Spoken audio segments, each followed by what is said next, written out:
करिष्ये शिवासनाय नमः शिवमूर्तये नमः शिवाय नमः महेश्वराय नमः शंभवे नमः पिनाकिने नमः शशिशेखराय नमः वामदेवाय नमः विरूपाक्षाय नमः कवर्तने नमः कामार्जी नमः अंतकाशोदराय नमः गंगाधराय नमः लटालाक्षाय नमः कालकालाय नमः कृपाणदये नमः भीमाय नमः वनजवस्थाय नमः मृगवाणये नमः जटाधराय नमः कैलासवासिने नमः कवचिने नमः कठोराय नमः त्रिपुरान्तकाय नमः वृषांगाय नमः तिरुमूलट्टाणेश्वर स्वामिने नमः पुष्पार्चन पूजां समर्पयामि।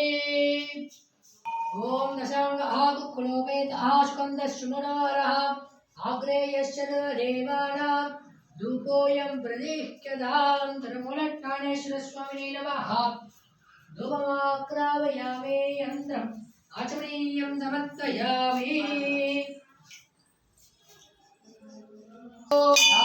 राजाय प्रसन्नशाकिने नमो वयं वै श्रवणाय कुर्महे समेङ्गामाकामकामाय मख्यो कामेश्वर वै श्रवणो दधातु कुबेराय वै श्रवणाय महाराजाय नमः गणाम्बिकायै विद्महे महातपायै धीमहि तन्नो गौरी प्रचोदयात्।